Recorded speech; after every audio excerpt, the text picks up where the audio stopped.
Well, Kershaw must not be tired of winning because they got some more bangers for us to take a look at today in this mid-year 2025 drop in the Kershaw Belair, now with clip point Magna Cut, USA made, micarta handles, what?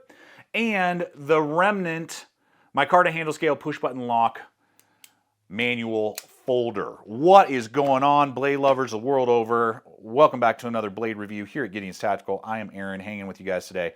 And if you missed yesterday's video, we touched on the Zero Tolerance 0203, fresh design that is mind-bogglingly awesome, and the Launch 21, also mind-boggling, and how they just listened to us, the consumer and knife user, and really just about checked every box we could think of. That video is linked up here, so if you want to check that out, it'll also be in the description below after you watch this particular video.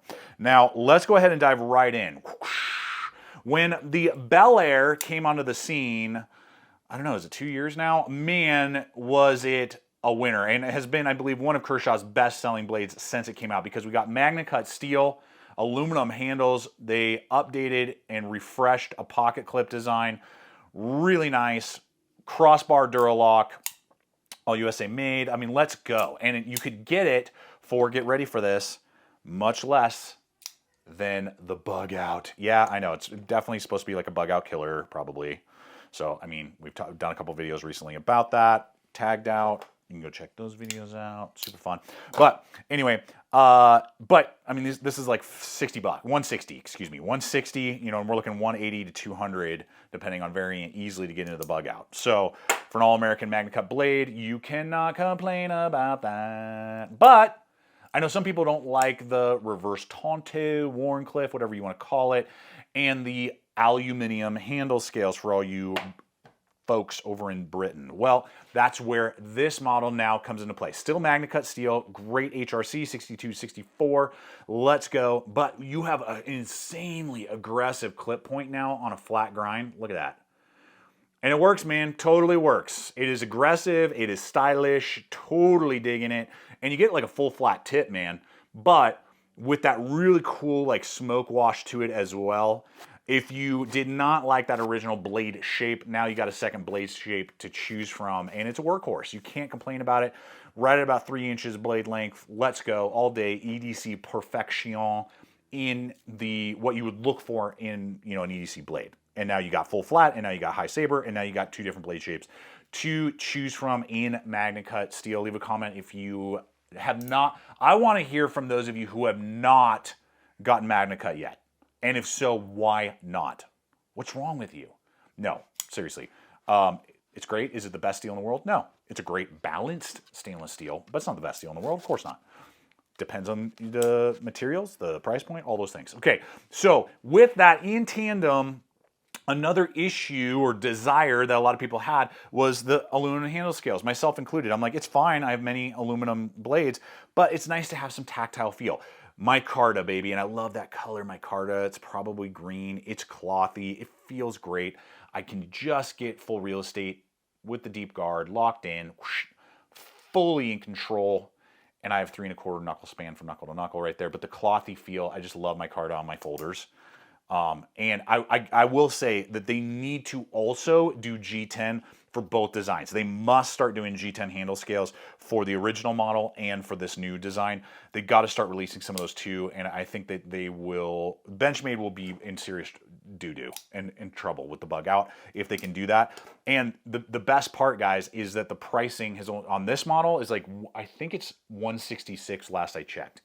So still severely below $200. I mean, I think that is an insane, great value with the Duralock, all the things that you would look for and want in a little compact EDC folder. Now, Kershaw sent me these samples, but they did not pay or sponsor this video in any way, shape, or form. I will have links over to Blade HQ and some of the other affiliate networks I partner with, so you can explore those links, and those will be tagged below if you decide to pull the trigger on that.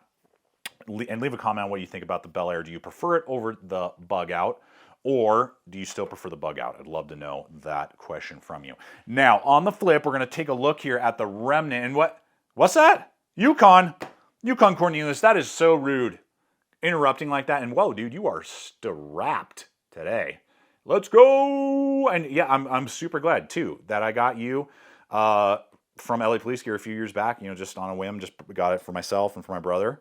And you're right. LA Police Gear is the sponsor of today's video, so let's go ahead and tell them about the pair of pants that not only myself, but Mrs. GT have been using and really getting a lot of capability out of them.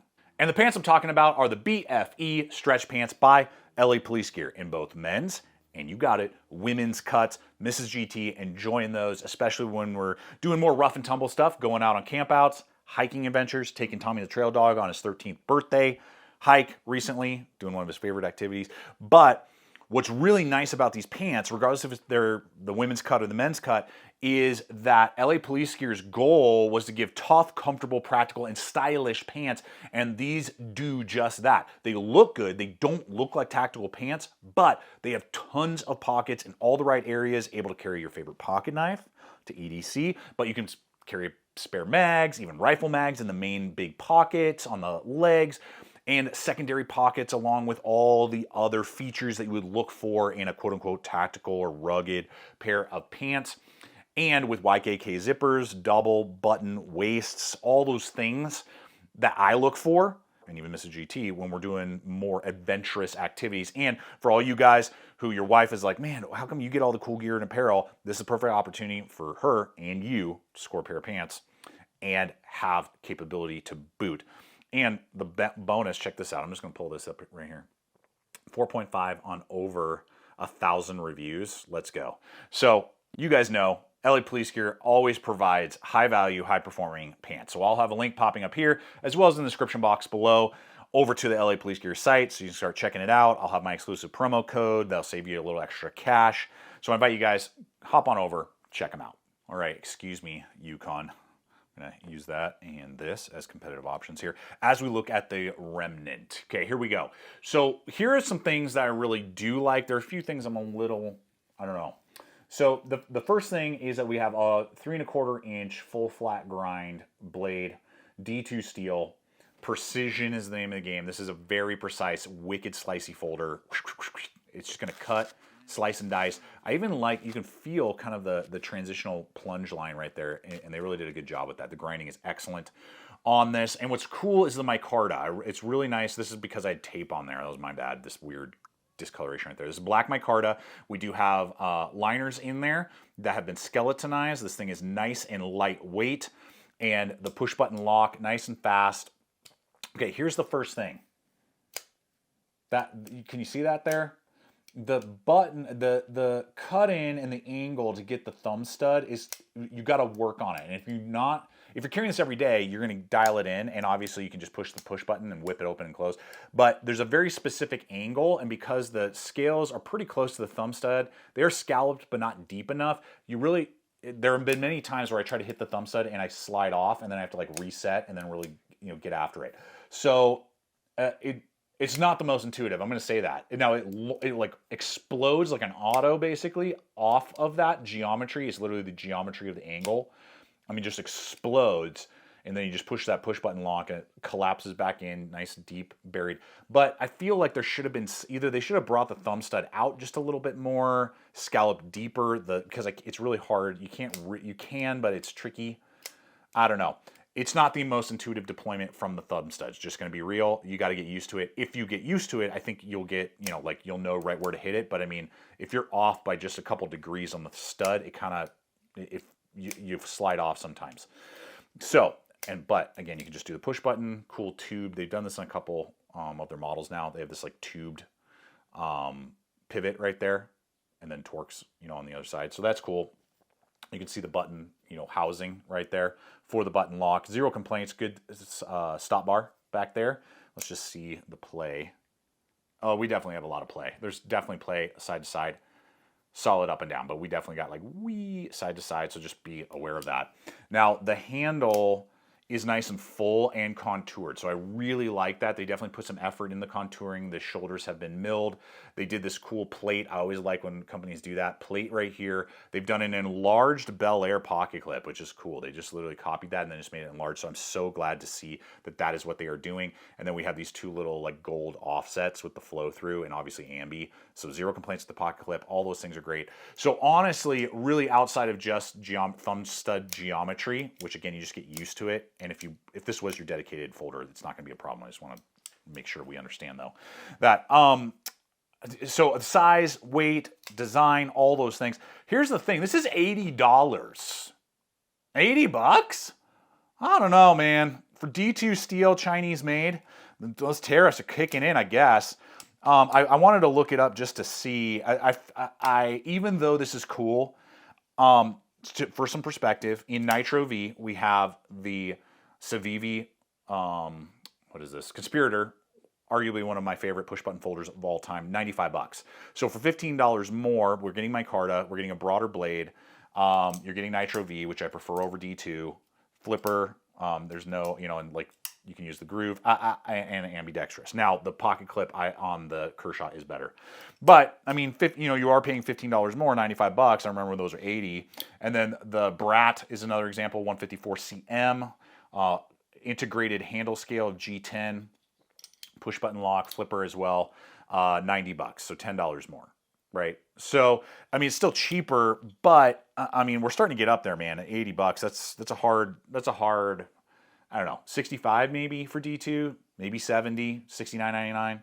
I don't know, that feels like where, but it could just be the tariffs, dude. I don't know where we're at with all that. We're going to find out here in the next few months. And the other thing I'm going to note is even though the details, like all the little accents are really nice, a lot of these budget Chinese Kershaws are very bland in overall design. Usually black handles, just different materials, and then some sort of stone wash. So, I mean, obviously that cuts down on cost, but I'd really like to see them start doing some different variants of colors, giving us different smoke, patterns, stuff like this. Giving us different colors of G10 and Grivery, greens and tans and high vis, just messing around with that a little bit just to give us a little variety, I think will help them stand out. Now, again, all these little detailed accents, the plate, the standoffs, are gold or whatever. And there's little details that are cool, but they are kind of bland overall when you start looking at other Chinese made. I mean, look here for 80 bucks, it's smaller, but Nitro V, Banter 2, green G10 with this cool checker pattern. We got all these different accents points, different color blade, 80 bucks. Yes, I know it's a little smaller, but crossbar, all the things, right? So anyway, that's just something to note. But overall, very impressed, especially with the Belair, and there are a lot of cool little data points and features with this. But check it out, and check out the other video. And I want to know from you guys, what do you think about these two blades? What do you think about some of the other offerings Kershaw is providing these days? And just your take in general. Always appreciate you guys hanging with me today. Hope it's been fun, entertaining, and answered the questions you may have about these models. Until next time, always remember to stay equipped, stay prepared, and I'll see you out there.